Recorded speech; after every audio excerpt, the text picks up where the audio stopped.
Do do do do do do do do do do. Good evening, everybody. Welcome to the show. I'm your host, Mr. A, with my partner Sally Sasson in the building. with a lot of fucking attitude right now. And this is the set 6145. So things must really be changing nowadays. It seems like we had one guest scheduled, and then we had to schedule another guest, and it's starting to look like we're gonna have to just go forward without. Put me in the green. Oh, let me put Mr. Sasson in the green room. So we had Corey Fernandez, actor and comedian, set up to come on tonight. I don't know what happened with him. So we did what we do. Mr. Chavez, I see you. Good evening. And we changed it up, and we scheduled a Mr. Ray Negron. And I don't want to go at nobody. I don't want to throw dirt on nobody's name because, you know, it's unnecessary. Excuse me. But with that being said, I mean, this is part of life. Shit happens, right? And you just got to move forward and do what you do and keep it pushing. Both stories were definitely great. We had Corey set up for a while prior, to the arrival of today.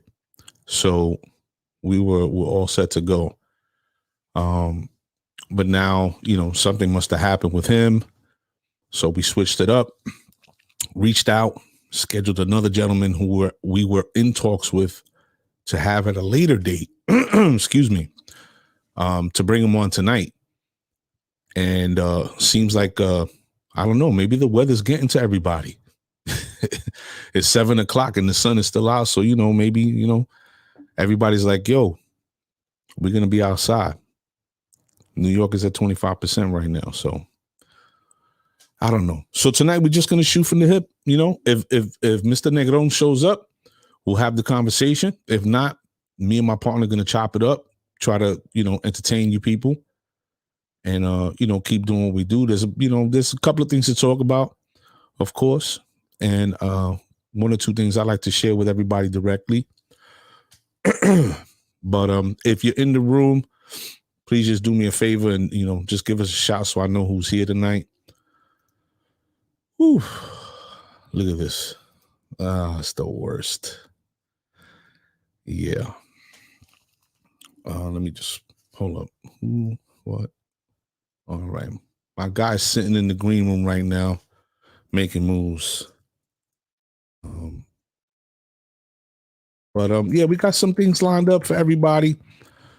As you know, next week, Sunday, 7 p.m., Soundview Zone, Minnesota for Money Boss Players. Amazing producer. He has an album out now, Once Upon a Handshake. Fire. If you love New York hip hop, man, go to iTunes, go to Spotify, and go cop that. Once Upon a Handshake. It's cracking for real. Salute my man, Mr. Kearns. We see you. The big sis Millie Mill and Mr. Samuel Sierra. Good evening. Can I bring my brother into the room? Oh, he's on the phone. So I think we have our guest in the queue. We're going to see. I think he's having an issue with connection. So just bear with us. And hopefully we can straighten this out. This story is amazing. And I hope this little technical issue right now, because that's what it looks like he's having. We can straighten it out and get him on the show. He has a great story and one that we want to bring to our platform, of course. Sasson, what's up? I'm bringing my brother in. What's going on? The work never ends, guys. The work never ends. So what's the verdict? I see he's in the green room, right? He's not connected. He's not connected? He's there, but it says device is not connected. You was on the jack with him? Yes. Let me go back into the green room and let him know. Ask him if he's using Chrome. What is he connecting with? Because we see him, but it says device not connected. So I'm gonna boot that. I'm gonna kick that from the studio. Hold on a second. Huh? You're gonna go into the green room? Yeah. All right, cool. All right, so we have Mr. Negron. So everybody just stand by. We'll run the track in a second, and we're gonna get this conversation going because we want to, we want to do this the right way. So I hope everybody's feeling well tonight. It's Sunday. It's 7:06 in NYC, and we're doing what we do as always every Sunday, trying to bring everybody that good conversation, that laugh that you need, just entertain everybody. So just bear with us. Let's get this straightened out, and we'll bring Mr. Negron into the room. Whew, a lot of things went on this week. We're going to talk about it. Everybody watching for the stimmy. I don't know why, but everybody's on stimmy watch right now. And it seems like things are changing with the weather being what it is. It seems like things are changing, and the traffic in NY is definitely picking up. And I'm seeing a lot more people out, a lot more people shopping, and just doing what they do. It's looking real different. Not to say that we're going to be running around and leaving the country anytime soon, but it's looking real different. How's it by everybody else? I know there's at least one or two people in the room that are not from NYC right now. What is it looking like in your part of the woods? Is it looking crazy? What looking back to normal? What's going on? Right now, shit is really changing. Shout out to my brothers, the Bree Shooters. Evidently, they're on set right now. No pun intended. And they're making a big move. So salute to them. I'm glad they making moves. Also, wait a minute.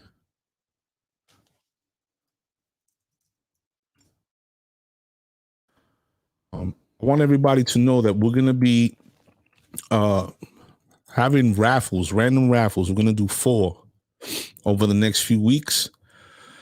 We're gonna be raffling off a copy of Let It Be Known by the author and now screenwriter and businessman, the unofficial voice of the streets, Mr. Al King. So every Sunday for the next 4 Sundays, we're going to be raffling off a copy of his book, Let It Be Known. I'm trying to figure out how I'm going to do it. Either I'm going to spin the wheel or, I'm going to put a trivia question out there, and whoever answers it, boom, you're going to get a copy of the book sent to you, Let It Be Known by Mr. Al King. And he's in the process of developing a movie right now. It's a pretty dope concept, set in a great time. And of course, it's set in New York City. So, something to look out for. 77 people died from COVID yesterday. Is that number's down? No, Sam? Like the numbers were higher, I believe, in New York City, right? Or in New York overall. It seems like every other day we're hearing like different numbers or whatever, but 77 people sounds pretty low. And are they dying of COVID? I don't know. Seems weird.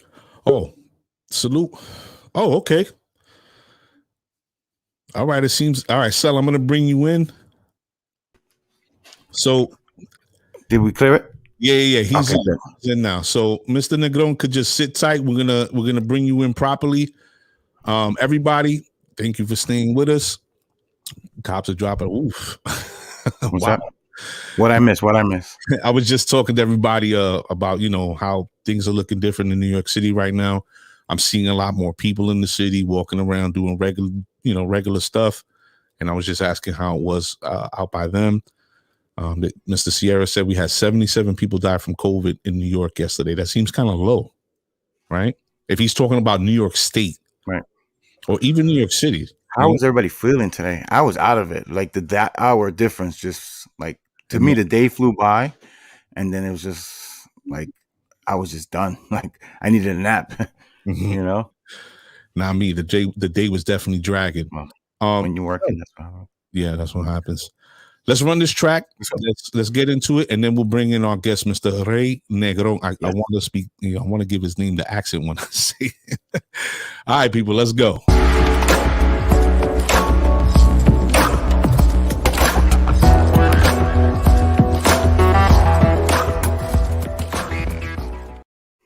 Good evening, everybody. Welcome to the show. I'm your host, Mr. A, with my partner, Sally Sasson in the building, Corona free. And this is set 6145. Tonight we have, and this was tough for me at first, doing a little background on this gentleman. Tonight we have activist, writer, and actor, Mr. Rey Negron. And if I'm not mistaken, he is a New York native from the Bronx, I believe. And might be from Brooklyn, but we'll let him tell the story. Yeah. I believe he is also Boricua. I may be wrong, but we'll let him tell it. Absolutely. He lived the American dream, right? For real. Salute Mr. Gregory Hill. I see you. So before we start, I heard we had another death, right? A great of the boxing world. Yeah. Marvelous Marvin Hagler at 66. Yeah, man. Was it COVID related or? I didn't really see. I was running around yesterday all day and I didn't really catch up on. I just saw the promo, the people sharing that he passed away. But I mean, he was, the Hagler Hearns first round is just, one of the most incredible rounds of boxing you ever watched. Yes, sir. I mean, we were younger, we saw the Leonard, I remember the brief Leonard fight.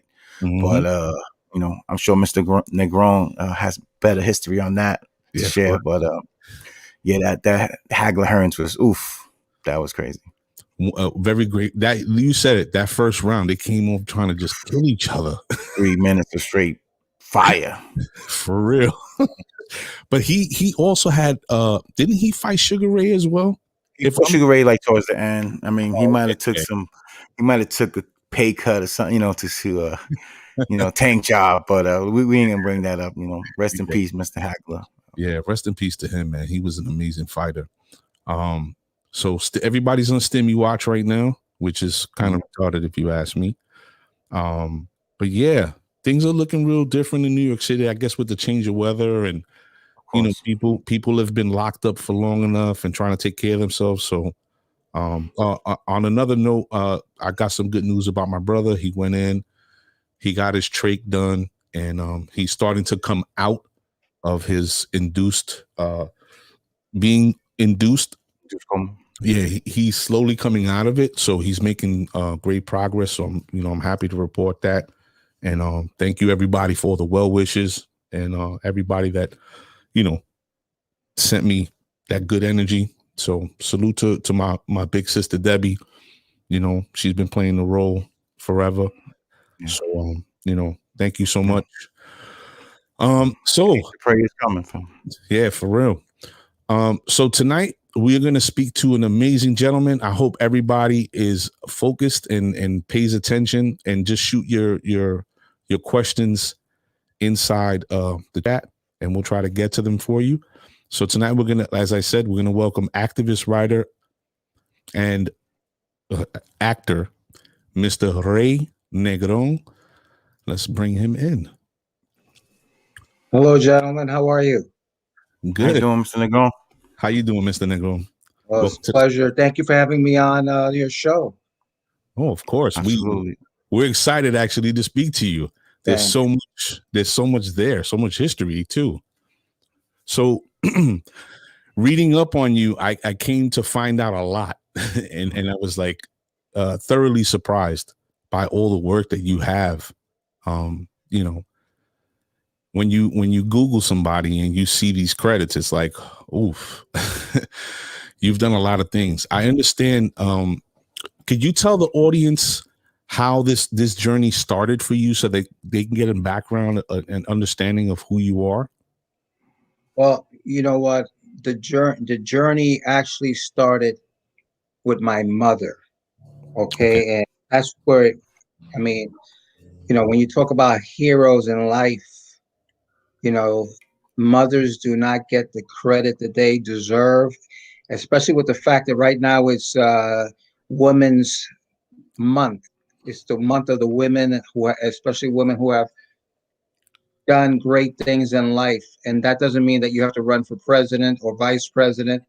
It's the aspect of raising a family, you know, and believing in your family. What happened in my family was the fact that my mother and father didn't have a good relationship, and he was a womanizer, as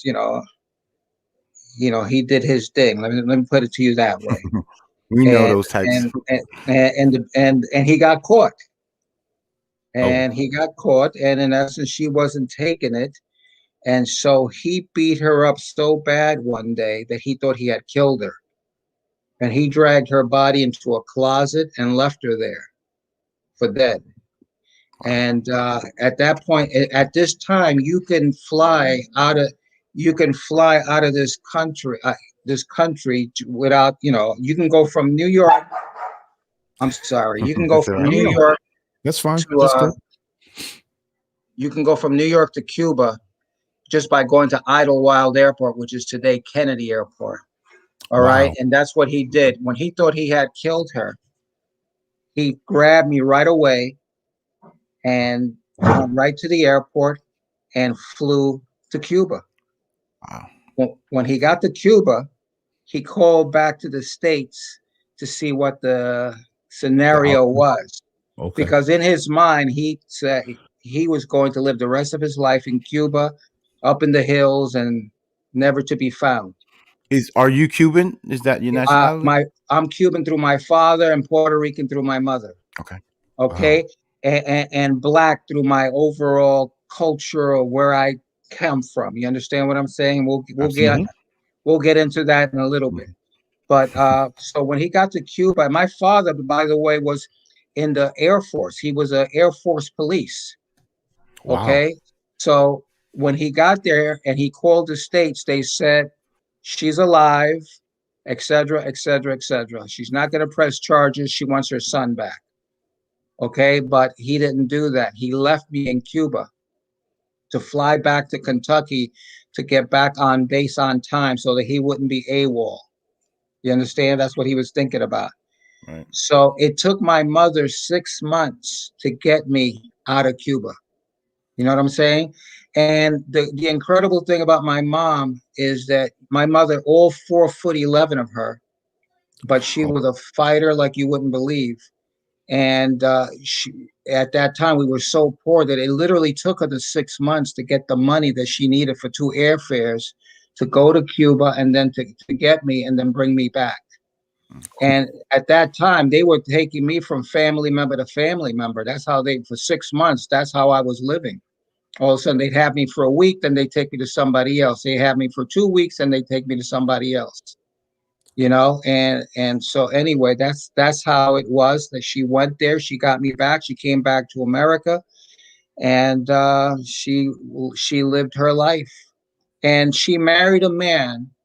He was a grocer. Okay, my aunt used to babysit me while my mother was working, and so in essence, my aunt would take me into this grocery store, this bodega in Brooklyn at the time, because that's where my aunt lived. So there, I would meet this guy who always played with me. You know what I'm saying? Like as my aunt would be shopping, he would just be hanging out with me and all that. And I became friends with this guy. I was like 4 years old, and so my mother finally met the guy that was my friend, believe it or not, and she ended up marrying this guy. I would ask my mother probably 25 years later. I would say to my mom, "Mom, did you love Dad when you married him?" And she said, "No, but I knew that he loved you, so I knew that my love eventually would grow." And I thought that was the most incredible thing that a mother would do for her son. Sacrifice. You know what I'm saying? Exactly. And and this guy that she married was an incredible guy who would adopt me to make me his own, you know, and Ray, what talking of nationality was the gentleman? Puerto Rican, Puerto Okay. Rican with a third grade education.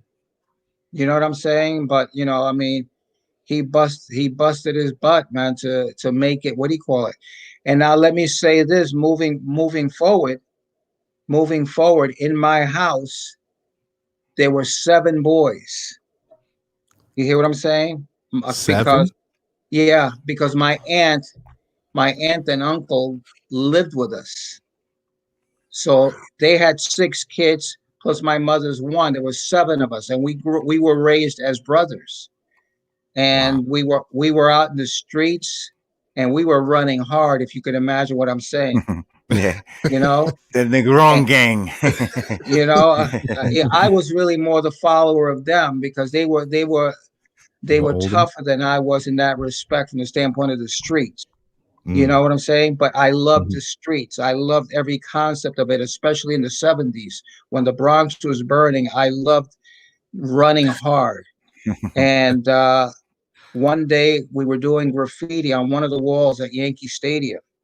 Mhm. And all of a sudden, everybody starts to run, and I get caught.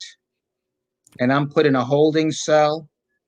And then, probably within a half hour after being put in that cell, the guy that caught me went back and got me out and took me to the Yankee locker room at Yankee Stadium. They gave me a uniform, and that night I was the bat boy for the New York Yankees. And the man that caught me was George Steinbrenner, the owner. And Wow.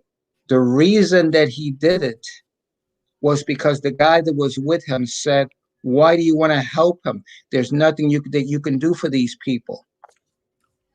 You Wow. understand? And so, in These essence, people. that being said, Mhm. he took that as a direct challenge because he felt that everybody deserved a second chance.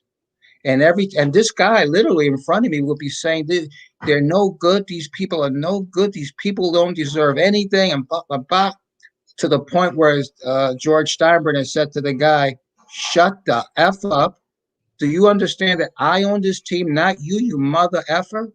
You could curse. Don't worry about it. Yeah, You we're good. understand what I'm saying? Unless you're Christian, you Did could he curse, work for the? Mr. Did he Negron. work for the Yankees? The gentleman. Yeah, the guy worked Awesome. for the Yankees. The guy was a very high-ranking official there. Mm. You know what I'm Wow. saying? With very bad tendencies. Mm. And so that was how I started with the New York Yankees. Wow. Mr. Negron, let me ask you a question because when you speak of the Bronx in that time and telling us, how much you loved it when the Bronx was burning, this reminds me of a few conversations that I've had with a gentleman from the Bronx who's actually writing a movie right now. And he and I have come to the consensus that we as a people, we loved more and our families were stronger when we had nothing. And do you feel sort of that way as well? A million percent. Mm. And because you know what? The sadness of my life is the fact that I'm happy I was the one that was caught. You Mm. understand? However, my six cousins all ended up spending time in prison, and it's sad to say that today they're all dead. Wow. They all dealt with drugs and alcohol and everything else that you can gather in the streets. One died of AIDS. Mm. One was shot and killed in a drive-by. The other one was shot and killed because he got high on his own supply, if you know what I'm saying. I Absolutely. mean, you name it, and it was there. Another one in the process of revenge got killed. So I mean, it was just the variables of how that happened. And then there's me. You know what I'm saying? So a Mm-hmm. lot of times you deal with the guilt Mm. because you missed them and stuff Yeah. like that. And then I had to deal with the aspect of fucked up people that I worked with through the years. And like one of the first things that happened to me after I became a bad boy for the Yankees is that Mr. Steinbrenner was very protective of me, and especially at the beginning, because he wanted to see me do well as much for himself as for me, because he wanted to prove a point.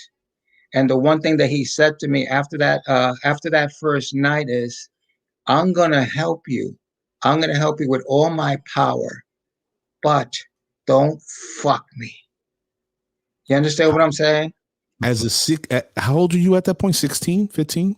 I was 17 at that point. How did you digest this man? George Steinbrenner is a New York legend, right?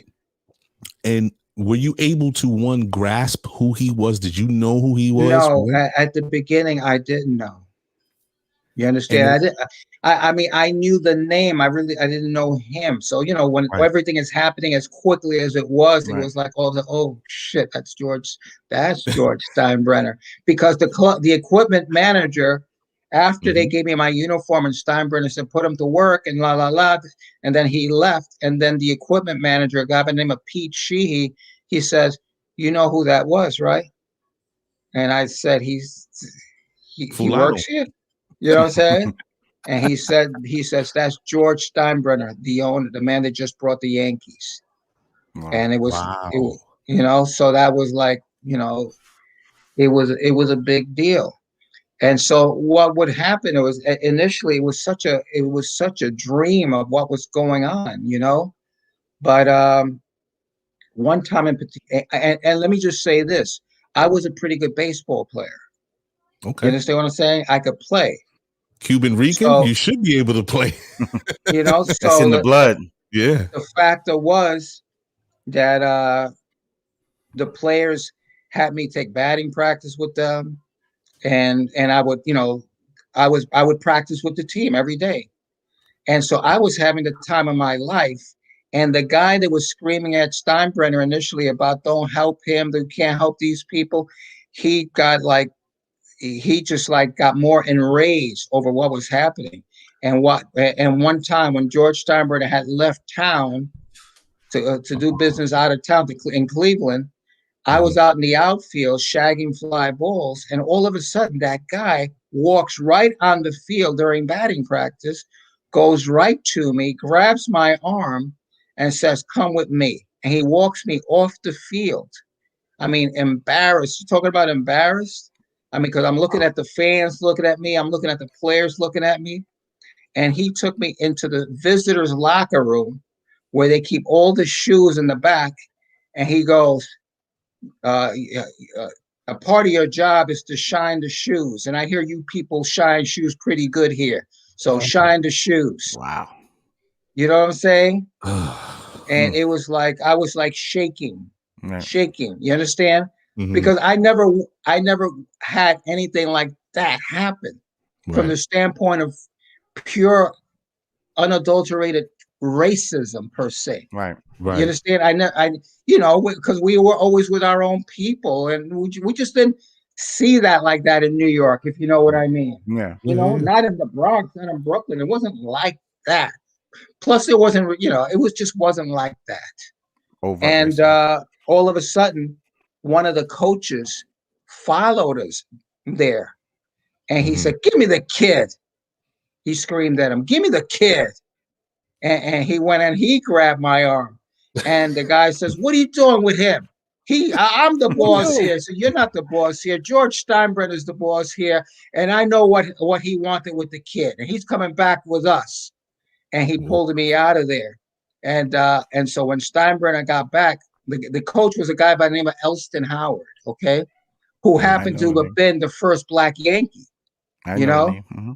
And so he took me back to the Yankees locker room. When Steinbrenner came back into town, he told them what happened. And Steinbrenner called me up into the office. And so then he said, "You tell me what happened." So I explained to him what went down. And he goes, "Why do you think so-and-so is doing that to you and acting that way with you? And I said, because he's a prejudiced motherfucker, that guy. I was like, you know, Tell them and how he you really just, feel. right. And Steinbrenner just stared at me. He just stared at me, and then all of a sudden he goes, let me ask you a question. And I said, yes. And he says, do you think that maybe he's just jealous of you? And I said, but I don't have anything. What could he be jealous of me about?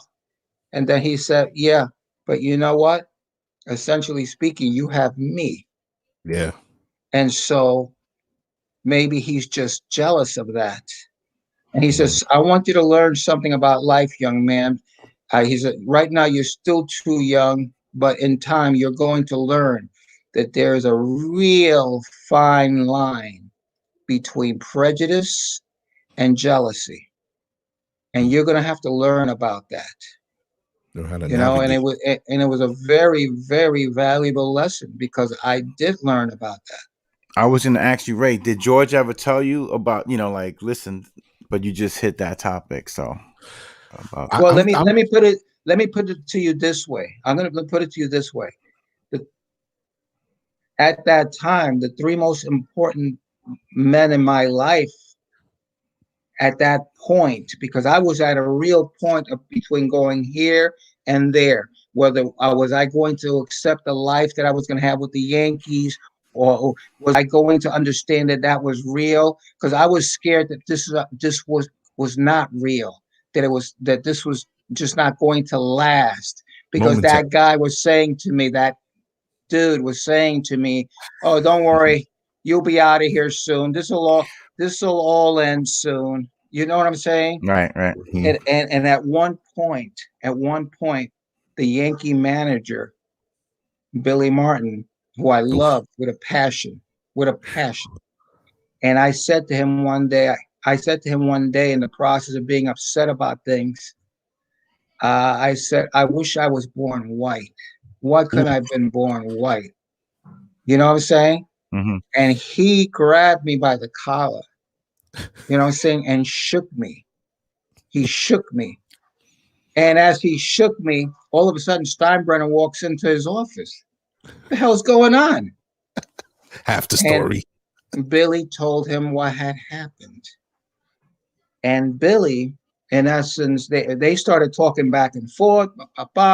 He can't be George, if he's thinking like this, then everything that you're doing to try to help him is just going to go down the drain. Yeah. You know what I'm saying? And Steinbrenner was like confused per se. Mm-hmm. And so Billy said to George, let me handle this. And within a week, you know what happened? Billy Martin took me to dinner at a restaurant in Manhattan called Patsy's on 56 and Broadway. Okay, not the Patsy's Pizzeria uptown and all that.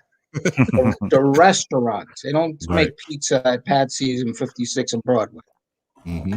And he had me go to this restaurant with him. And then when we got into the restaurant, he said, wait here. And then he went upstairs. I saw him walk upstairs.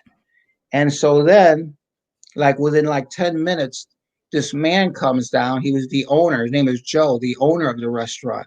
And he sees me and he goes, he looked around and then he looked at me and then he goes, you're with Billy Martin? And I say, yeah, like he was like confused, like, because I was a dark kid at the time with a big afro. You know what I'm saying? And so then he goes, come with me. And he took me upstairs. And when they took me upstairs, it was like a private area. And when we get over there, Frank Sinatra and Sammy Davis are sitting there with Billy. And so he goes, oh, you're Billy's boy, Mr. Sinatra said. And he said, come sit over here. And I sat next to Mr. Sinatra.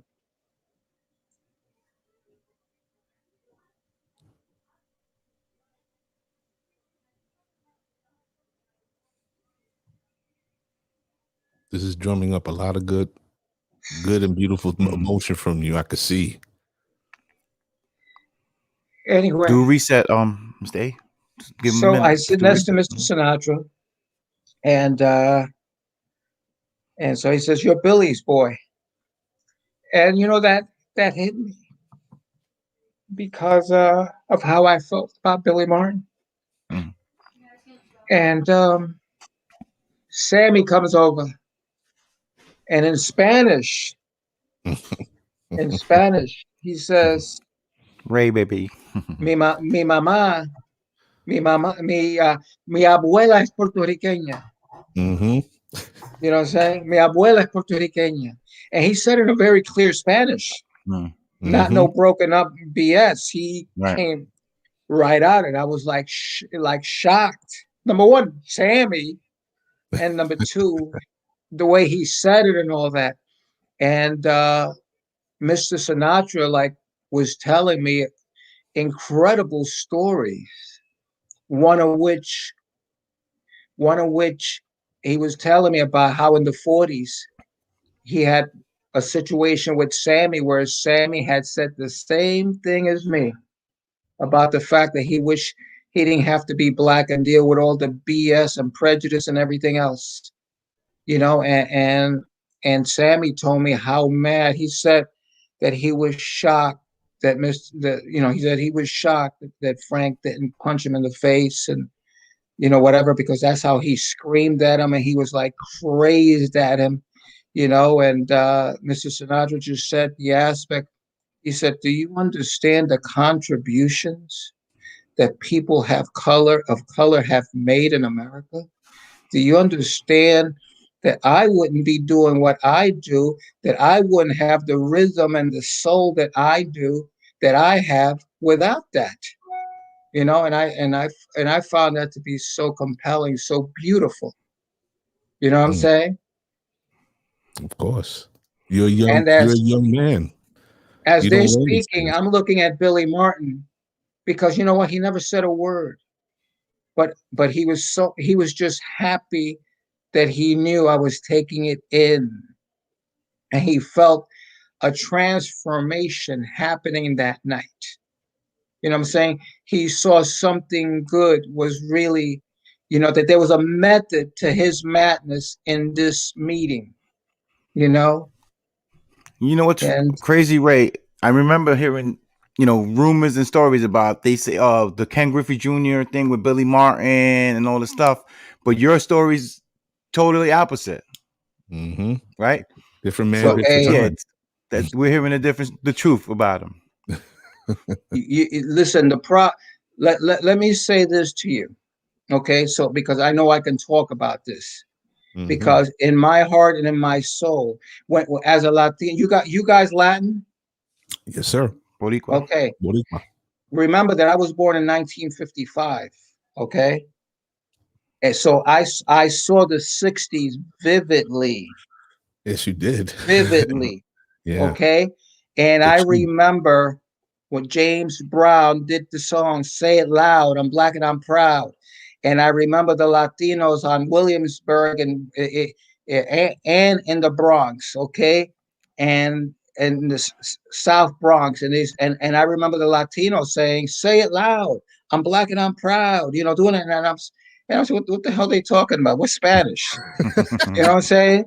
But I would learn, and it was one of the most beautiful things that ever happened in my life was that my daughter came to me one day and said, "Hey, Dad, do you realize that we're 49% black from the standpoint of our history, where we come from, and everything else?"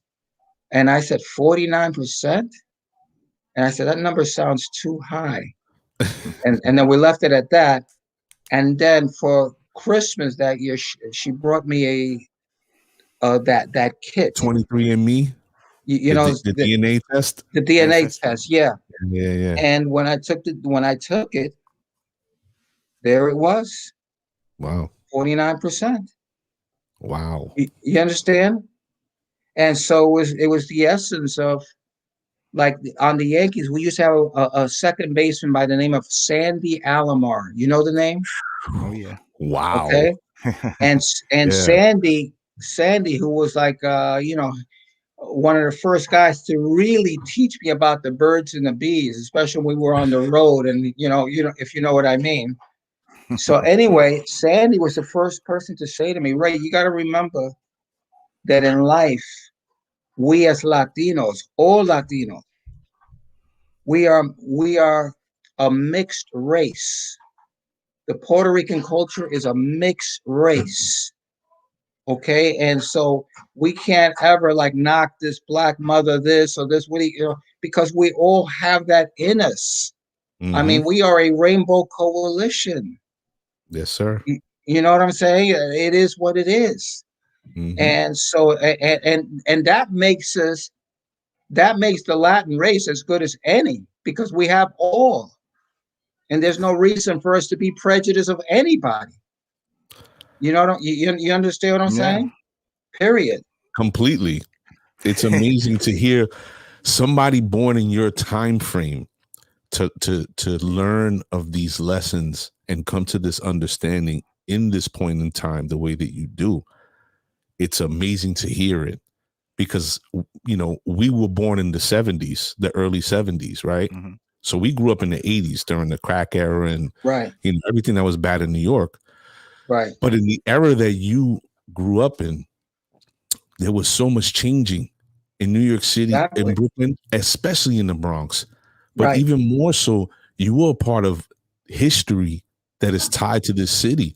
The Yankees that played on it, you were around for Reggie Jackson. I mean, wait a minute. Billy Martin. Billy Martin is like the fight. Were you in the middle breaking up the fights? For real. Billy Martin is quintessential Yankee. Like, if you say Babe Ruth, he is sort of in that lineage of their history, right? Absolutely. And all the players that were in that pocket, Mattingly, Winfield, like my uncle's a Yankee nut, and he's probably born just a few years outside of you. Oh, he just joined the room right now. Salute to Mr. John Bookin. But he was a fanatic, and I was a kid in the 70s, and I think they were going for a World Series. I don't really remember right now, but I just remember the fanaticism that he had for this team, right? But you're not talking from a standpoint of a fan. This was your life, and you're getting these amazing life lessons from these gentlemen. I mean, it's incredible. It's an incredible story. And it shows the way you tell it too. No, I appreciate that, because like in the movie The Goodfellas, when the guy says it was a glorious time, and with that time, listen, I've been with the Yankees now. This is going on 48 years, and I have to say that the greatest time ever was that time in the 70s. And that time with Billy, Reggie Jackson, how things happen, I can't say how they happen, but I know that there's a God, because he put me in that situation at that time. Because if you read the different books, I was the one in the middle of all of these variables. Okay. Because Reggie Jackson, and people forget this, Reggie Jackson was half Puerto Rican. They don't talk about it. Okay, you know about that, right? Yes, sir. Reginald Martinez Jackson. Reginald Martinez Jackson, exactly. Okay. So when he was having trouble with the players and we would go on the road, he would talk to me in Spanish, because he didn't want people to know what he was saying. De pendejo, you know what I'm saying? Saca de quicio. Yeah. So if he had something negative to say about Billy Martin or about Thurman, he would say it all in Spanish. Wow. And so it was like, that's the way it became. And so in essence, because a lot of the guys on the team that first year didn't like Reggie, he needed me. And I remember at one time, Billy Martin says to me, you and Reggie getting close, huh? And so I said, you want me to stop? That's what I said. I got nervous. And he said, no, no. He said, I see how he treats you.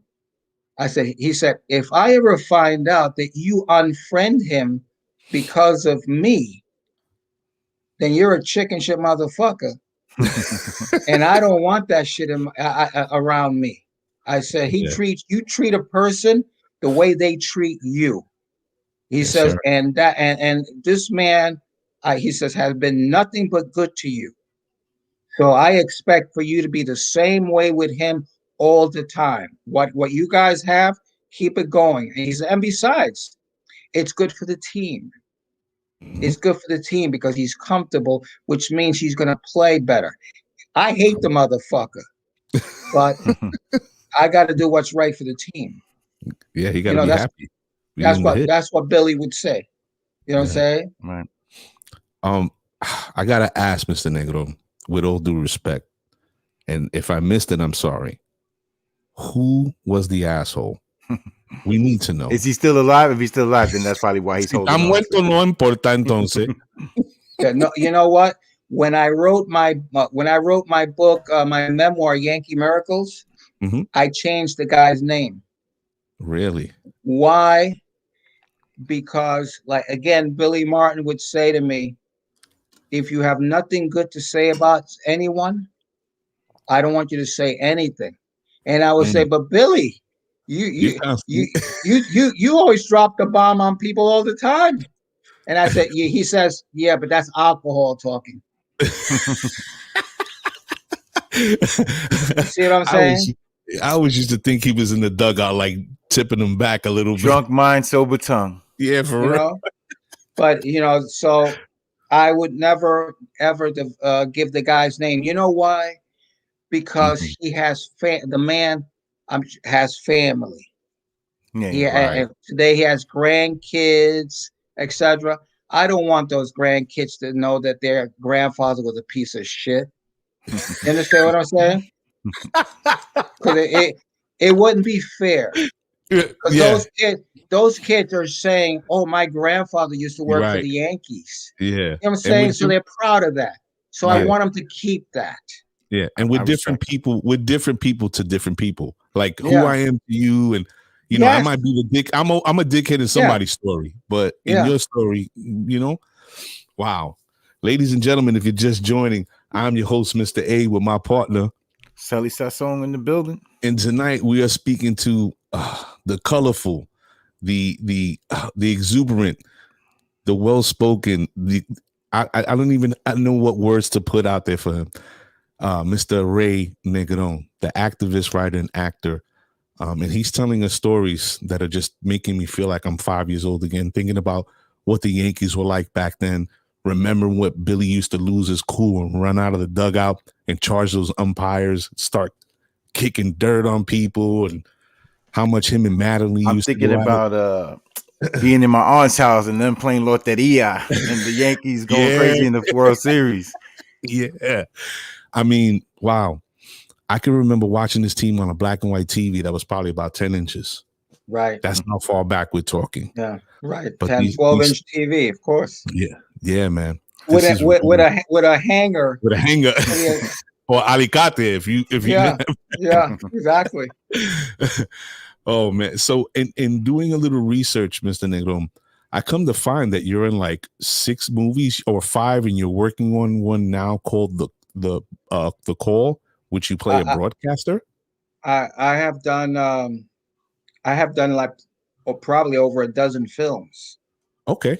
Which because in some you don't, in the film that I worked the hardest in, but I didn't get a film credit, but they paid me really well, was in a film called The Cotton Club. I saw you had that credit there. It's actually on IMDb. I was in that film, and it was like the greatest time of my life because I got to work with Francis Ford Coppola, who I consider the greatest director ever. And I got to work with the great Richard Gere, and I got to work with Gregory Hines, who was unbelievable. And during the course of those 4 months, everybody, there was somebody wanted to go on the set of the Cotton Club, whether it was De Niro, you name it. They all came in. And Sean Penn, I remember one day literally, I mean, it just was just incredible how many people came to watch us work in that film. And so that was a glorious time. And, you know, all of these things happened to me because of the Yankees. Because you know how I got into the film business was in the summer of 1977. I'll never forget it. August 16th of 1977, Elvis Presley died. Okay. I loved Elvis Presley. I was a big Elvis Presley fan. Okay. I knew everything about Elvis. And so I was at that time answering fan mail for Reggie Jackson in his apartment. And so he walks out of his room into the living room where we had like our little office area. And I was just real quiet that day. So then he says, "Hey, dude, what's going on?" And so I said, "Elvis died." He goes, "Oh, you like Elvis, huh?" I said, "Yeah, I love Elvis." And so then I was quiet. And then all of a sudden he says to me, "Hey, you think I'm like the Elvis Presley of baseball?" Remember the famous Reggie Jackson ego. Yeah, for sure. So he says, you think I'm like, and he was the biggest star in baseball then. Remember that? Destroy And so he goes, "You think I'm like the Elvis Presley of baseball? You know, like the king of swing and stuff?" So I go, "Nah, nobody was like Elvis." So then he goes, "Why do you say that?" And I said, "Because you know what? Because I know that Elvis was really cool. And whenever he worked in a movie, all his guys worked in the movie." So then he looks at me and then he picks up his phone and calls his agent right away, Matt Marola. And he goes, "Matt, when's my next commercial?" And he says, "You got a Volkswagen coming up in September." And he says, "Make sure Ray Negron is in that commercial." And that's how that started. And from Volkswagen, I ended up doing Old Spice commercials. I ended up doing Panasonic commercials. You name it. From there, I got signed by Warner Brothers to do a film with Andy Garcia in 1982, I guess it was, called Blue Skies Again, which I co-starred in my very first film. And from there, I went from that film. I went to do the Cotton Club, and from that film, I went to do a film called The Slugger's Wife. And from that film, I actually did a film called Beat Street about the rap era and stuff like that. Wait a minute. Hold on. Time out. Let's hit the brakes. That's our era now. Hold on a second. What role did you play in Beat Street? Were you an extra? I was an extra. Okay. I was an extra. I love to was say it Pop Lock then? You know, but But you remember Beat Street, right? Yeah, you grew up in That's that. our era. Yeah. Wow. No, so I, again, it's the process of luck striking and you doing the right thing with it. You know what I'm saying? And so that's really all I got to say about that time. I feel like Forrest Gump. That's you know what I'm saying? That's all I have to say about that. Ray, so you were with that 70s team, right? And they had the tragedy, Thurman Munson passed. And it was a great run for them, kind of like, they were hot, the 70s and early 80s. And then you had the 90s Yankees, 2000 Yankees. Like, can you compare the two? What, like, run us through, like, what would be the differences, or, how would it, what's better? Which team you thought was better? Well, I will always say that, I argue with a lot of the players from the 90s, Mariano, whether it's Mariano Rivera or Andy Pettit or any of these guys. And I always tell them, no, brother, Ron Guidry and Sparky Lyle over Andy Pettit and Mariano. You know what I'm saying? Wow. That's a pair. I mean, Mo to me is that team, the team of the 70s was, because we were so close. We were so close. And I'll never forget the 77, 78 team. Half the team was minorities. Yeah. You know what I'm saying? Because with Billy Martin, he always used to say, "Hey, give me 15 Adolf Hitlers. If they can play, they're gonna play for my team. I don't care." You know what I'm saying? And so in essence, because one time, time it was spring training of '78, and a guy walks in. He was an announcer for the Chicago White Sox. That's all I'll say about him. He walked in and he says to Billy Martin in his office, he didn't see me sitting on the floor. Like Billy Martin was hung over that day, right? And we had a day game after a night game, and he hated day games in spring training after night games. So I'm sitting on the floor, and Billy's is on his desk making up the lineup card and just saying, "Partner, I hate these day games, blah blah blah." And then all of a sudden, this guy walks in, and this guy says, "Billy, I never thought I'd see the day that there would be so many coons and niggas on a Yankee team, and spicks on a Yankee team."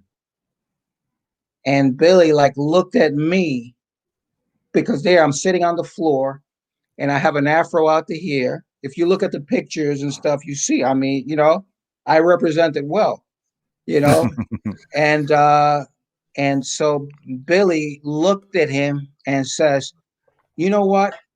I'm gonna beat the shit out of you right now." And he got up and went after the guy, and the guy ran out, and Billy literally chased him out of the locker room. Wow. You know what I'm saying? And then he came back and he apologized to me, and I said, "Billy, you don't have to apologize to me." I said, "Partner, nobody should be talking about anybody that way ever. I mean, this is 1978. What the hell's wrong with these people?" Wow, it's crazy. To this day. Yeah. To this day, they talk that way. The thing about it is that as a kid watching Billy Martin, I always imagined him to be the opposite. I really did. Because of what I understood. Yeah. Because of what I understood about the adults around me and that I had come into contact with. So hearing these stories, I always liked Billy Martin for one reason, because he was a fucking head case. And, he cared about his team, and you saw that on the field. And it didn't matter who it was, umpire, play. It didn't matter who it was, right? But hearing this story gives me a different perspective and a different sort of respect for who he is, And it's great. If you guys really want to learn about the aspect of those guys, look in my Instagram and read the different captions. Like Billy Martin, let me just say this. Billy Martin was told about a guy about a black dude in prison who could play baseball but needed a chance. And so Billy Martin went to the Michigan State Penitentiary, okay, and went to see this guy. And when he got there, it was raining so bad that he couldn't give the guy a tryout. So then Billy spoke to state officials. At the time he was the manager of the Detroit Tigers, and so he talked to state officials, and he got the guy a 1-day furlough to go to Tiger Stadium and get a tryout. And that guy ended up being an all-star player by the name of Ron LaFleur. Okay, Ron LaFleur. Good name. He became an all-star player for the Detroit Tigers and later the Montreal Expos. He was a stolen base champion and just a terrific player who to the until Billy died always was forever grateful, even though he never got to play for Billy because Billy got fired before he got out of prison. Wow. You know what I'm saying? So the first time that Billy would see him play, he was managing the Yankees. Wow. And so and when I see Ron LaFleur today, we talk about Billy. I mean, Ricky Henderson, right? Ricky Henderson. You ask him about Billy Martin, and he cries immediately because of how great Billy was to him when Billy had him in Oakland. Okay, So there are people. Hey, you don't like everybody that you like, and Mhm. if there's a white dude that doesn't like you, or you don't like him, that doesn't mean that he's prejudiced. You know what I'm saying? So just because Billy didn't like Reggie, it didn't mean that Billy was prejudiced. But if Reggie says enough times, "Oh, these are prejudiced MF," eventually the wrong people are going to hear it and they're going to believe that. Right. But if you, hey, Reggie's like a brother. Reggie has said that this guy's prejudiced. He has said it. Okay. Mhm. I spent more time with Billy than he did. I had a personal relationship with Billy. I was real close to Billy's family. I was close to Billy's only son who treats me like his big brother. Okay. Wow. And I can tell you wholeheartedly, this was not a prejudiced man by no means. One of the most non-prejudiced persons that I ever knew in my life, you Mm. know? And someone talking about looking out. I mean, this guy looked out for me. Forget about it. Como tú eran el hijo de él, casi. Yes. Yeah. Wow. He went to Wow. Oakland. Let me show you how great he is. When he went to Oakland, he said, I want you to come with me to Oakland." And when he got to Oakland, his lawyer said to him, "Billy, if you love Ray Negron, you will not bring him to Oakland. Because what happens when you get fired and he's stuck out there? He's not going to be able to get back to the Yankees." Yeah. Right. And so Billy, I was really upset because I wanted to go with him. And Wow. he said, you have to stay with Steinbrenner. He will Wow. always look out for you. You have to stay with him. Ray, speaking of that, after the Bat Boy, you kind of outgrow that situation. What happens next with the Yankees? No, what happened was that in 1975, I ended up getting drafted in the second round by the Pittsburgh Pirates. And so I signed a contract with the Pirates. You know what? I was a little bit upset because I was hoping that I was going to get drafted by the Yankees. Right. But the Yankee scouts told Steinbrenner, "Don't worry about it.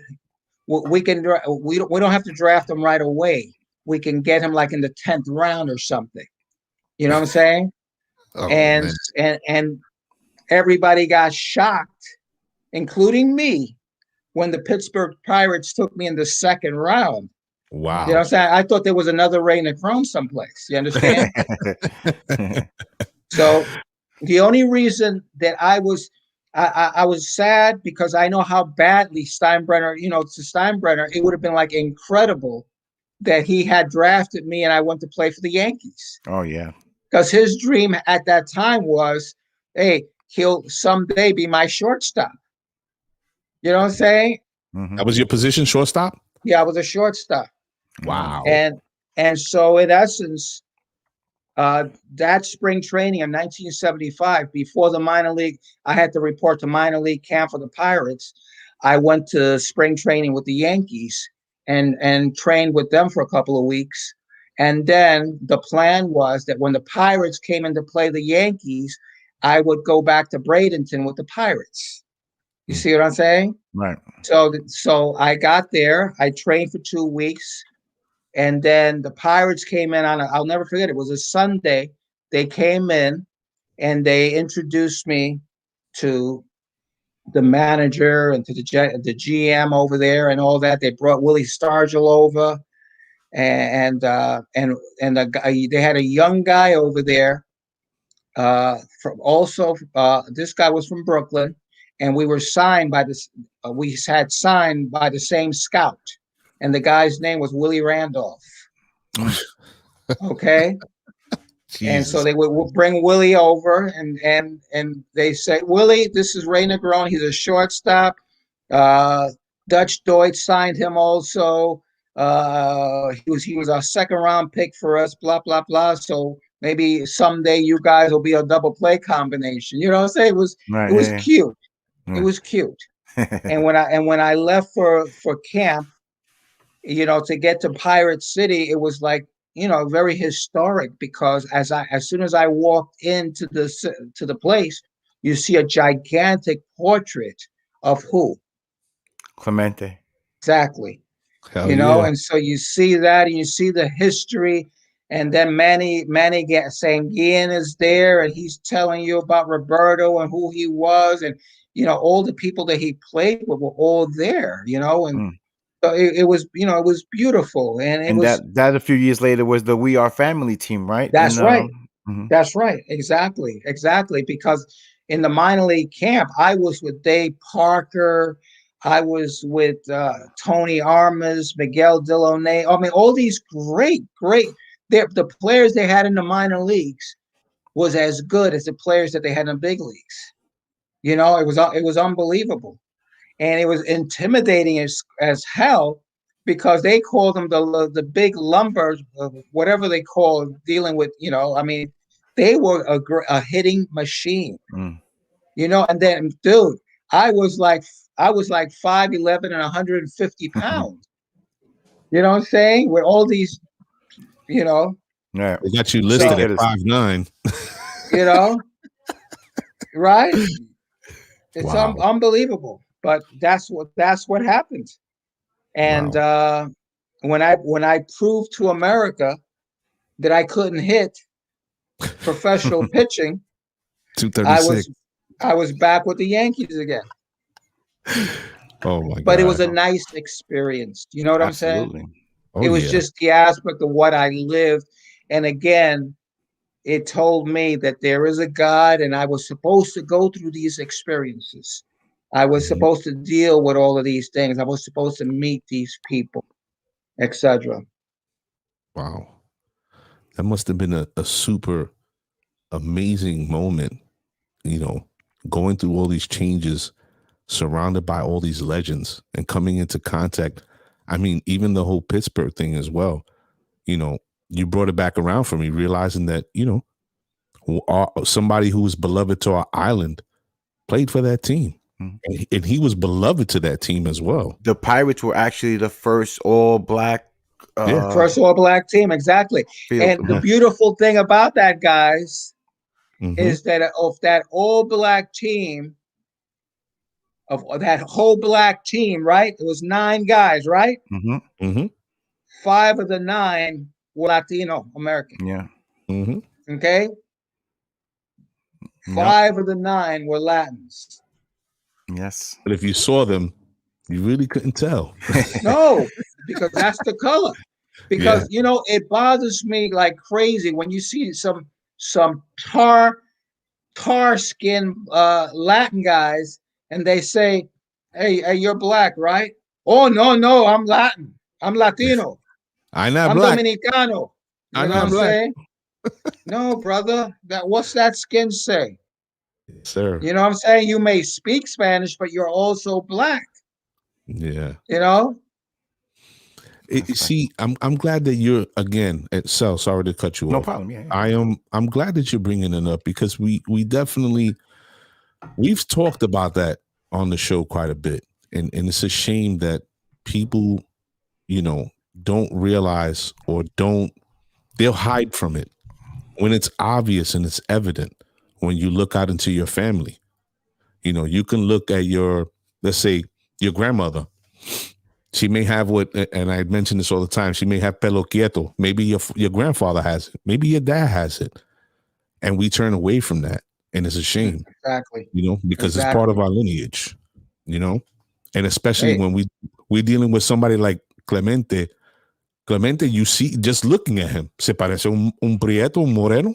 Clemente And dealt with Clemente, racism, Yeah. and he couldn't speak the language. Yep. hey, Right. but Clemente was the first one to flat, and it's out there, flat out say, I am a black Puerto Rican, blah, blah, blah, blah, blah, blah. Yep. You know what I'm saying? And another guy that always said it to me all the time, a guy that I love with a passion, Luis Tiant. I remember Okay? him. Played with the Yankees and the Red Sox. That's right. Luis Tiant, the greatest pitcher to come out of Cuba. Okay? The greatest pitcher to come out of Cuba.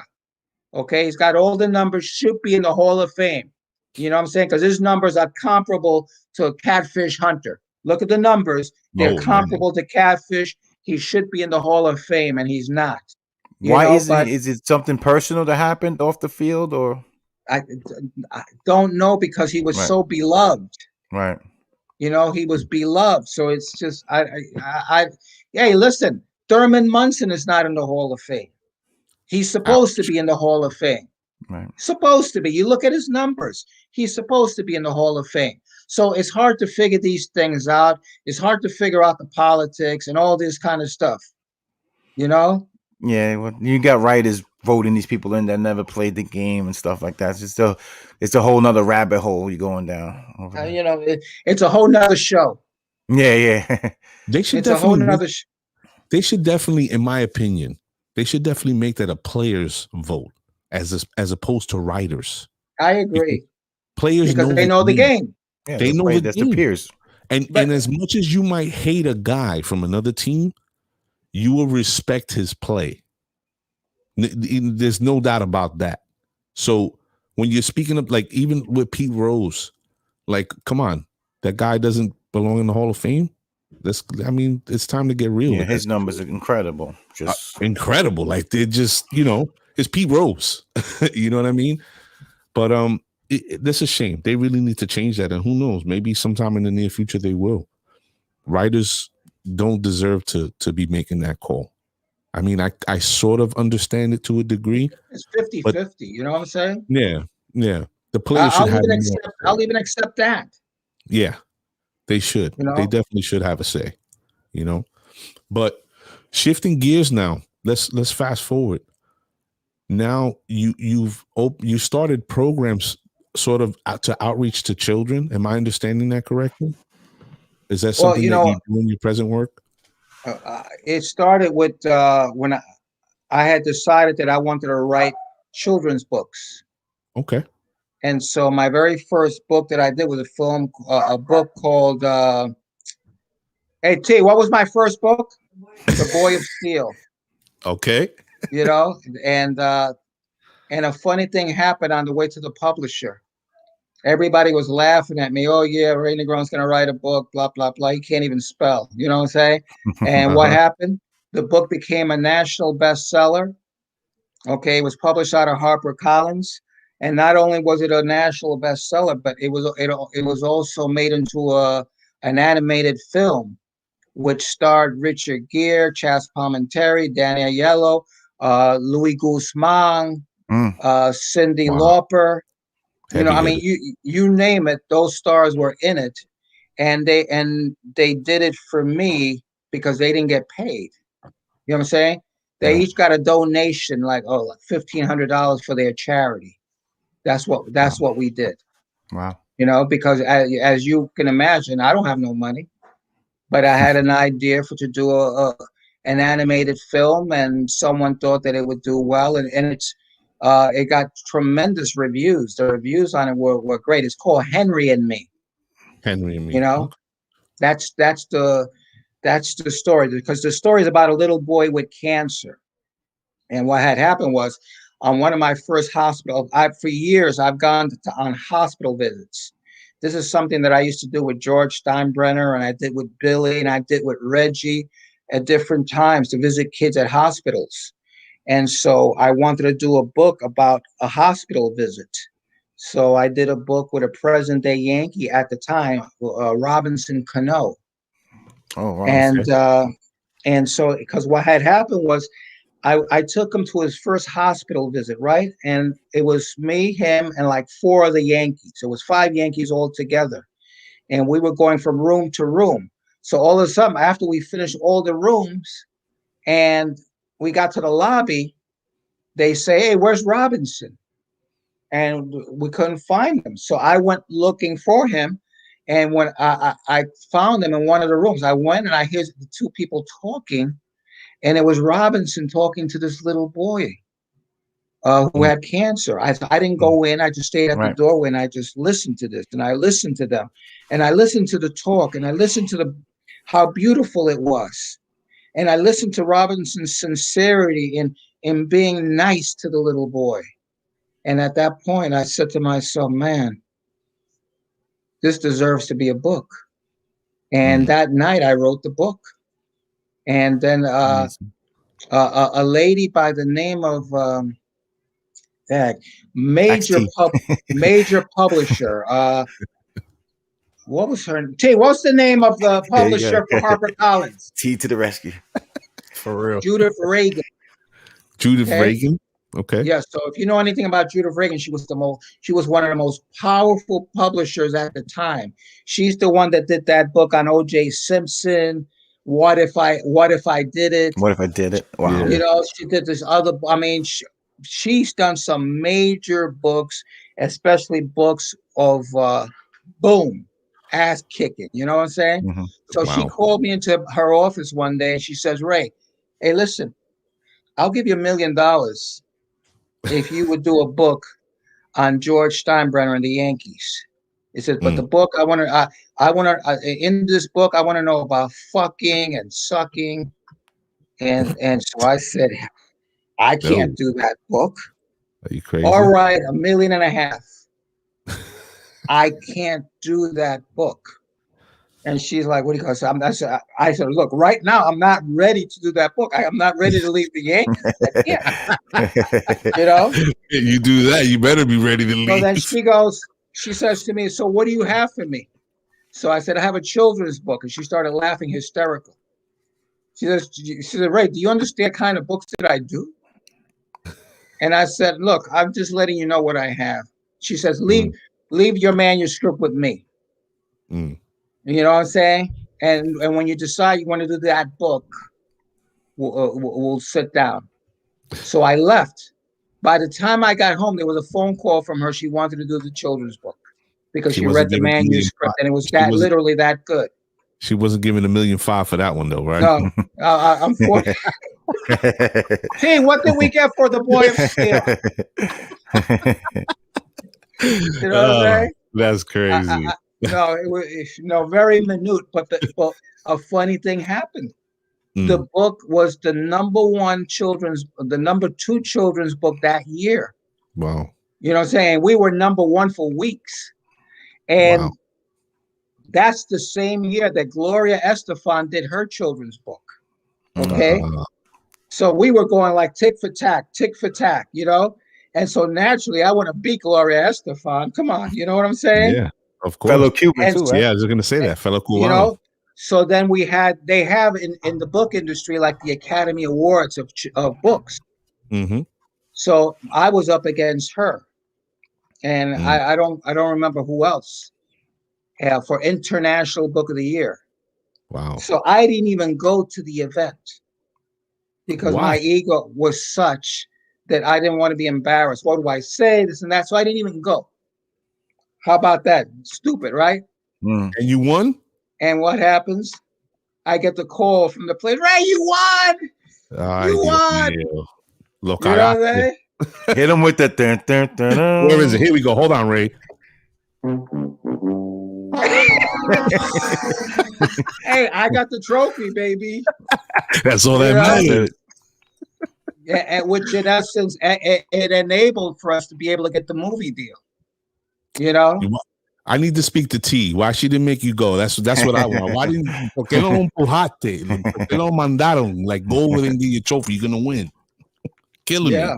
Could you imagine? But that's what happened. And from there, I ended up getting another book deal to do 2 books. So I did my second book was a book called The Greatest Story Never Told, which was the story about Babe Ruth and Jackie Robinson and the relationship they had struck up, but no one ever wanted to talk about because of the black-white thing in 1947.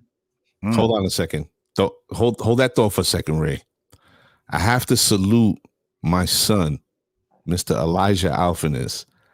My son has been beating me in the head about this story for a good 2 years. And I'm not a big baseball guy, but my son absolutely loves Babe Ruth and he loves Jackie. And he's been telling me about how Babe Ruth wanted to start either bringing black players in or having his own, like becoming a manager and managing an all-black team. And MLB was like, nope. Thank Wow. And he you. was the one telling me about that relationship. Yes, So salute to very Elijah. true. So Okay. continue your thought. I didn't even know that. Yes. You see what I'm Yes. saying? And I'm a baseball guy. Yeah, this guy is Hey, Mr. look at Baseball. look at it this way. They used to tell they never let Babe Ruth manage a team, okay? Because they used to say, because how could you manage a team if you can't manage yourself? Yeah. Okay. DK. But hey, you're telling me that all those other guys, they didn't drink? You telling me they didn't womanize? You telling me that they didn't call this one the N-word? You telling me all of these variables? But yet Periquito Babe ping Ruth ping. used to play with, hey, he used to put together teams and in the winter play barnstorm against the black teams. And then they used to get upset because the Babe was playing against, so they wouldn't they didn't allow the Babe finally to barnstorm against black teams in America. So you know what the Babe did? Wow. He went to Cuba to play against the black teams there. Okay, that's what the Babe did. So they would not allow him to become a manager because they were afraid that is he going to have 8 black guys plus himself? You know what I'm saying? Or they would have killed everybody. There was so much talent back then that wasn't allowed into the major leagues. The Negro League was heavy back then with talent, and that's what he wanted to do. I never knew that. You did it. You also wrote a book with CC Sabathia, right? My third book was called the. Hey T, what was the third book? Get T in here. One last time. Goodbye to Yankee Stadium, and it was about knocking down Yankee Stadium, and I was like, I was very much against that because to me, the spirits were still there. Yeah, sure. The energy. Okay, to me, if you look at my Instagram account and look at the last thing that I posted, it's about the old Yankee Stadium. You see me walking around the grounds. I always go back there. I always go to pray there. Sometimes when things are effed up or not going good for me at the new stadium, I leave the park and go across the street to pray to the spirits of those guys. You know what I'm saying? I believe that. Yep, there he is. You know? Ray, you know, it's amazing to speak to somebody like yourself because not only does it feel relatable, I feel like I'm talking to one of my uncles, right? First off. Second of all, the experiences that you're speaking to, you know, they're palatable because, again, we grew up in that time. You know, we were kids. We were very, very young, being born in the 70s. Right. But these moments of time, they're just like, it's nostalgic. Because I know if I remember some of these games, this guy, he probably remembers even more than me. Because, again, he's Mr. Baseball of the two of us, right? Need the battery. But hearing you speak about it, it's like almost being there. You know what I mean? Like listening to you describing these situations and telling these stories. It's almost like we're in that moment of time. Hey, hold on. Here's T. Come say hello. Hi. Hi, T. T the rescue. Yeah, T's the Google of the house. He needs you here. He needs a lot of reference points. Your battery's dying, Ray. That's my white wife because I can't handle a Puerto Rican wife. Not because I love her.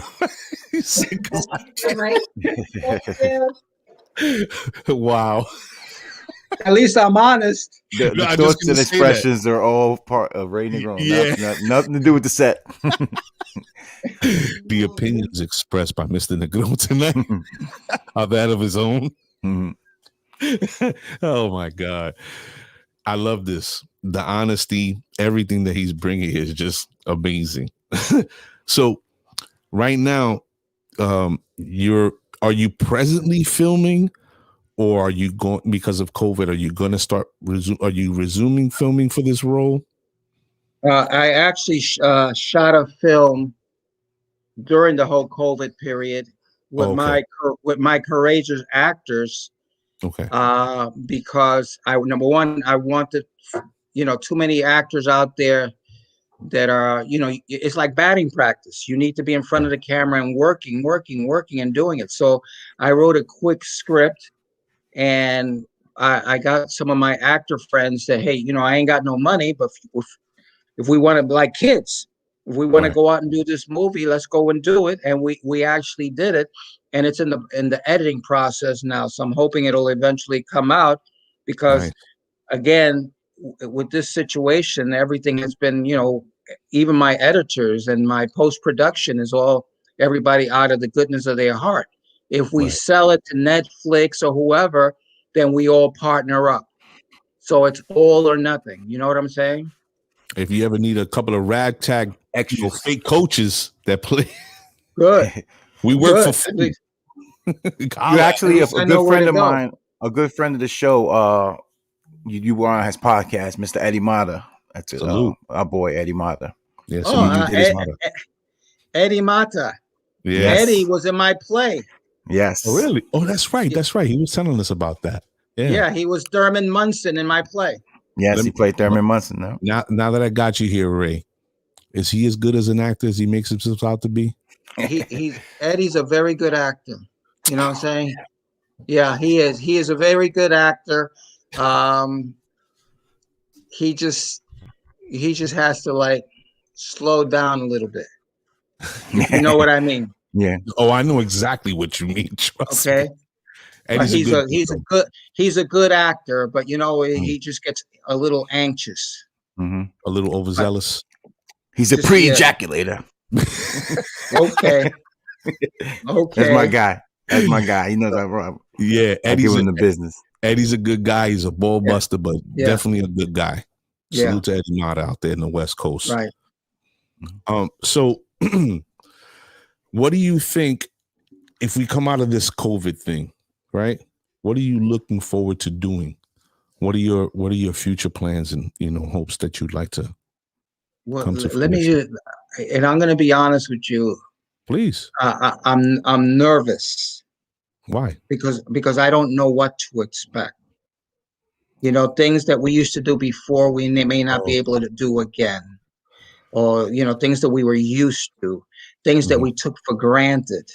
And all of these variables are not, I'm nervous to the fact that it's not going to be there. And, the pandemic has shown corporate America and upper America and money America that we can save money by not doing this and not having that and doing this and So I'm nervous for a lot of us who are used to doing things off the cuff and that, and we can go from this thing to that thing. Now this thing and that thing is no longer going to be there because spontaneous. Now they're doing it in a different way. Oh, we can do this now, and we can, So I am literally, I'm scared for all of us. You know what I'm saying? I'm scared for all of us. Well, so I mean, I don't, I don't know. I think now is the time to really reflect as the individual, like looking introspectively into what it is that we really want to do, and work from that direction. Because I feel like, corporate America, period, has too much of a stronghold on everybody, in that they've put us in this hamster wheel, and we've become so accustomed to running in it that it's just comfortable, right? So now this year that has gone by, everybody should have spent a little portion of it, reorganizing and taking a different approach to life. Because again, you're probably right. There's a lot of things that probably won't be the same or return to what it used to be. So hopefully, you know what, in one way, shape, or form, you and us as well, and everybody that watches and everybody around us, and our families and friends, everybody finds a way. And if they don't, that's what we're here for. We got to help each other. And that's the most important thing. We have to help each other. But let me just point something out to you. Please. It's so crazy and ironic how many people have died over the course of the last year. Yes. You know what I'm saying? I Yes, mean, what, yesterday Marvin Hagler died? I mean, how could that be? How could he die at 66? Mm-hmm. You know, I mean, it's just too many. And if there wasn't this pandemic scenario going on, half would not have died. I really, really honestly believe half would not have died. Right. And let me just say this.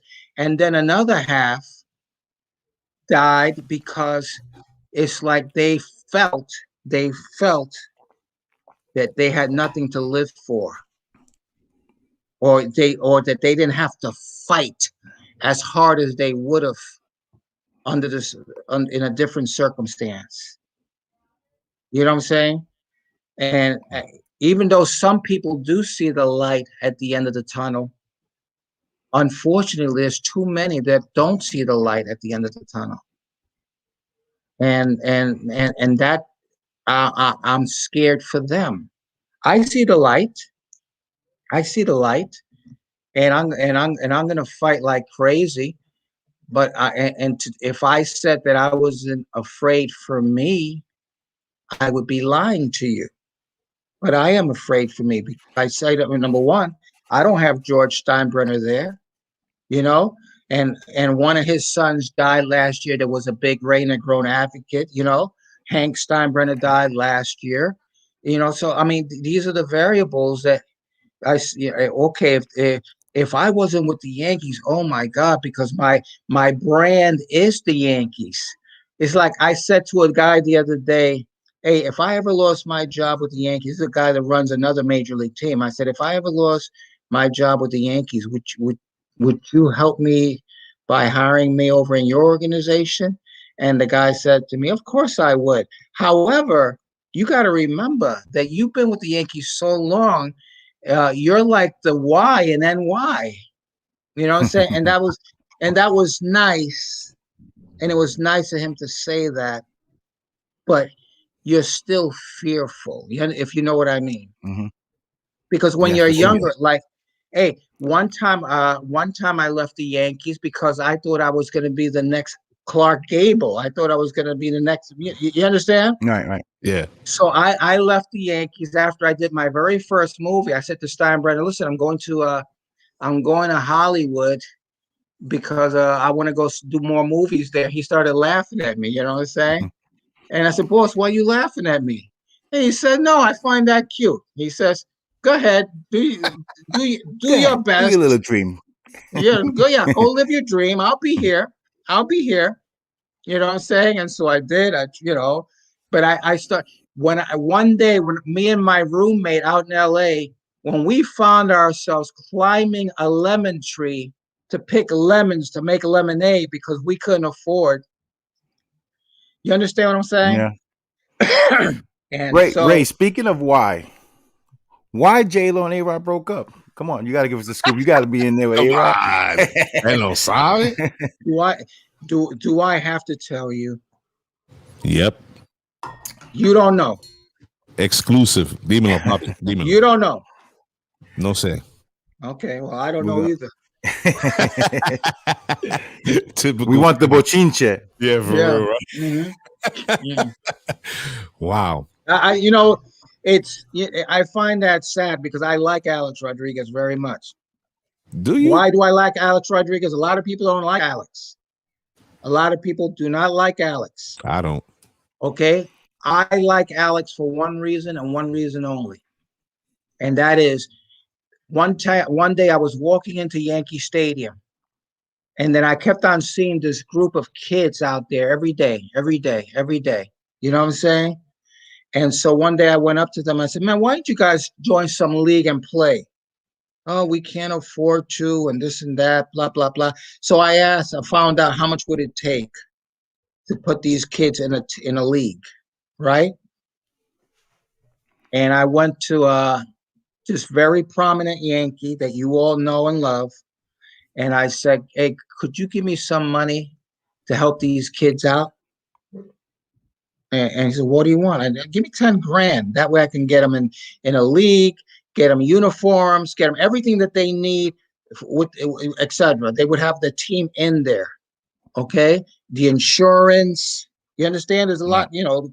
Yes. And so the guy told me, nah, you have to go through this through my foundation and all this. I said, man, but the hell with foundation BS. You could just go into your pocket and give me 10 grand. So I said, you know, dude, never mind. And I walked away. And so then I saw Alex, and I asked Alex, and I told him what the situation was. And he went right into his locker and wrote a check for 10 grand. And he did that for 10 consecutive years for those kids. You understand what I'm saying? And let me just say this. If that doesn't happen, think carefully, boys. You're Latino like me. Yeah. If that doesn't happen and those kids never get to play ball or whatever, and they knew who, in essence, was sponsoring them, and the guy was going to cross the street to the fields to see them play. Wow. You don't think that he saved lives there? Absolutely. You understand what I'm saying? Yes. So we speak about it all the time. Yeah, I am forever. I don't care. Does he have bad habits? Hell yeah, he has bad habits, just like all of us. Okay. However, he put his money where his mouth is. And so many of these dudes don't. Right. We speak about this all the time. Like us growing up, like you know, guys that got into baseball or the football. We even played touch football in the leagues growing up, and it saved a lot of guys from the streets. It saved, you know, kept guys out of trouble. And I didn't like A-Rod either till I watched him like on The Prophet and shows like that, and I seen how smart he was business wise and the stuff he was doing. I was like, you know what? I had a different perspective on him. I think the story that Ray just told, I'm not gonna say it's changed me 100%, but I can appreciate the fact that him, where he comes from, he understands that, and you telling me that, you know, I got a little respect for him, because that's one thing he should never forget. Crecieron en piso de piedra. None of those guys should have. Yeah, but I'm saying him specifically because of where he's from. When you grow up with dirt floors, you should never ever get out of touch with that feeling, you know. And you telling that story, Ray, you know, I don't like A-Rod, but you know what? Salute to A-Rod for doing the right thing. Hey, and look at it like this. Look at it like this. Those kids were 13, 14, and 15 years old, right? Today, those kids are 27, 28, and 29 years old. I'm vivo. And if I run into one of those kids, they come up to me and they say, hey, man, thank you. I said, don't thank me. It was his money. Right. Yeah. You know what I'm saying? But your idea. You're the conduit, you're the vehicle. These are grown men. You know, these are now responsible grown men, because somebody gave them a shot. And remember something. Remember what I said at the very beginning. 7 boys were living in my house. Yeah. And 6 are dead. And then there's me, because I was given that chance. Yeah. You know, and I made good with that chance. It's funny because we could definitely go down that rabbit hole, because I think of all the players, especially in the times that we were watching them sell in those 90s, and those were amazing teams. And there was a lot of players of color there. So I think of in that context, and I say to myself, let's say 5 of the star players got together and they put up money for the neighborhood, you know, not for the outer borough, for the borough of the Bronx. Right. We're gonna put money up for this league. We're gonna make sure that these kids get out there and play, that want to play, and those who want to learn will learn. Like, how many lives could you actually affect, right? Absolutely. In a solid, from little league, you know, up until, like, you know, junior high school. Like, you could definitely change the course of somebody's life doing that. You know, Whew, man. Well. Listen, Mr. Negron, I have to ask you a question that came up in the room, and I've put this off for quite some time. Let's go. Somebody wanted to know if you were there for the Pine Tar incident. Right. Were you at that game? Were you? Yes. You were. Yes. Oof. I see that video play out and I'm like, wow, this guy's going to jail right now. Are there any other sort of great moments you had during your time with the Yanks? Well, man, so many. Okay, like even the aspect of the Yankees of the 90s Mm-hmm. and the fact that George Steinbrenner, I went to George Steinbrenner and I said to him, because I understand the drug culture. You understand? I understand the aspect of getting high. I understand the aspect of getting off the drugs. I understand the aspect of lives and families destroyed because of drugs. You understand? Mm-hmm. And but I also understood that people can make it back. Right. Okay. And I went to George Steinbrenner and I said, boss, would you do me a favor? And he said, what is it? And I said, would you consider helping Darryl Strawberry and Dwight Gooden? And he, to his credit, said, do you think that they can stay straight? And I said, I don't know that. I said, because remember, in recovery, relapse is a part of recovery.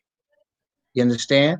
I said, Yeah. and I said, boss, if Doc and Darryl got high 50 times last year, and I said, that's a low number. That means that next year we're hoping that they only get high 10 times. Holy shit. You know what I'm saying? Yeah. And so Steinbrenner, to his credit, he says, Ray, do you think that we can help them? I said, boss, if you support me, I'll do the best I can. And he said, let's do it. And so he signed Darryl Strawberry first, Mm-hmm. you know, and talking about being criticized. And then but Darryl came on and he did okay. And then we signed Doc. And I had to spend the year of 1995 in the streets with Doc Gooden. I had to take him to NA meetings, had to take him to AA meetings. I had to just literally babysit him. Like the boss said, you're gonna have to be with him more than his wife. You know what I'm saying? And for one that whole year, because he was suspended from the game, I was out there with him in the streets and everything else, and following him, and you name it. And when he would try to sneak away from the house to go from St. Petersburg to Tampa to get high, I had to, like, in essence, be on top. His wife would call me, Ray, he just left the house. And then I would take off on my car and run up to him. And then he would, it was like car chases, you name it.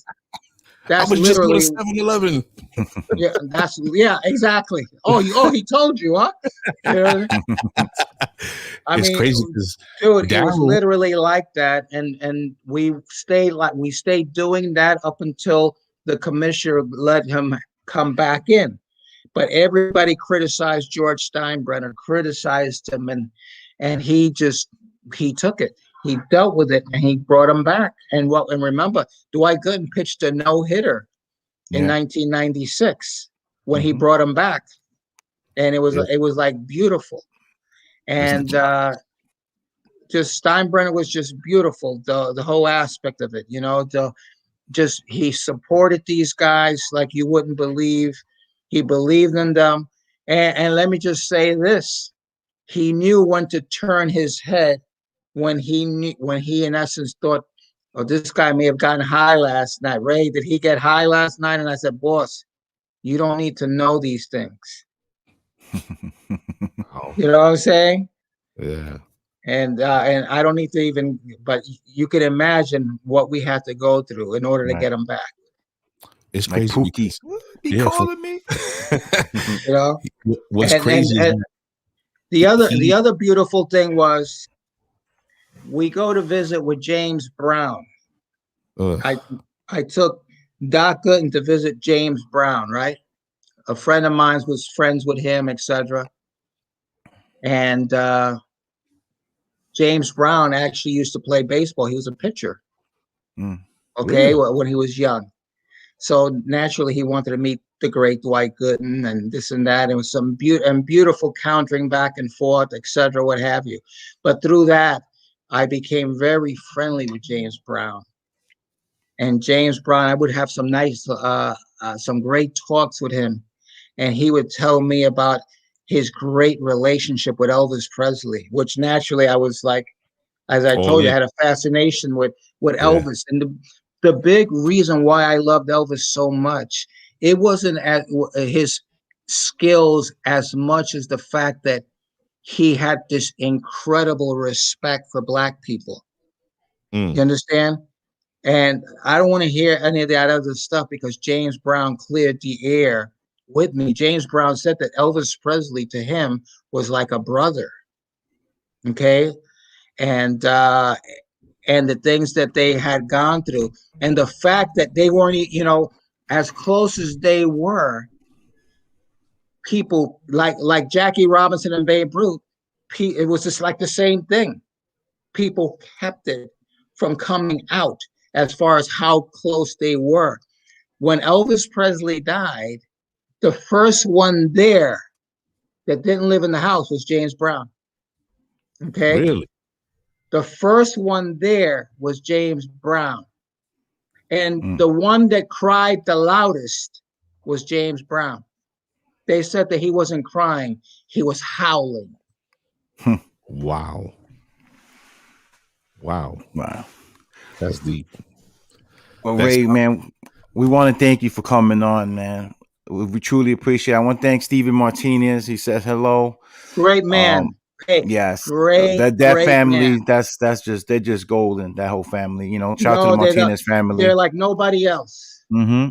That's why I will do anything for Steven. I mean, I'm here on today because of Steven. Absolutely, man. We thank you for coming on and sharing your great stories with us. Mr. A, give him the speech. Mr. Negron, just understand everybody that comes to the show becomes part of the family. If Appreciate anything that. comes up, of course, if anything comes up for you in the near future, at any point, if you need to promote a book, a show, movie, you're celebrating a new dog, we don't care. You gave us the extra parts in that movie. Yeah. Whatever it is, the set is your platform because this is the platform where real people tell real stories, and we're building a community here. So I hope that I was able to give it to you straight. Oh, absolutely. Undoubtedly. It's like you've been watching the show because a lot of stuff you touched on, we talk about. So yeah, for sure. Mm-hmm. So anytime you need to, like I said, anything to promote, anything, all you got to do is shoot us an email, call us, whatever. The platform is yours at any time. So we really want to say that we appreciate your time, for you giving your time and sharing these stories with our audience. T's golden. Woo, yeah. Right. I'll let her know you said that. But if you could you just wait in the green room while we close out the show so we could just talk briefly? We'll close up. No problem. No problem. All right. Ladies and gentlemen, Mr. Ray Negron from the New York Yankees. Thank you so much, Ray. Stand by. Wow. Yeah. Yeah. Good one. Good one. It's crazy because sometimes, I ain't gonna lie, it's out of my league, right? Because I know stuff, but I don't know a lot about baseball stuff. Right? But everything he sort of touched on is like, shit, I remember all this stuff going on, right? Yeah, man. But I mean, we didn't even talk the blackout, selling sand, all that stuff we could have went down too. Yeah, for sure. Yeah, I mean, Ray, we could have been here for 3-4 hours if we had to. So we thank him for his time, and hope you guys had a good time, man. Please share this. Please subscribe if you haven't subscribed. Hit them likes, and yes, what we doing Wednesday? Might have a surprise, another surprise. We'll have another surprise up our sleeve Wednesday, the midweek chop up, but we'll have St. Patty's Day, top of the morning to you. Yeah, you got to get that corned beef out of the freezer. Yo, before I go, I'm gonna say this: wifey kills the corned beef. I don't know. I don't know where she got it. Or her mom, actually, rest in peace, Mommy Lucy. But her mom's was heavy on that. And I'm like, y'all not Irish, but whatever. So she got the corned beef in the freezer. We're gonna make that happen. All right. So everybody, hope you had a good time. Come back and see us on Wednesday. We will see you then. Good night.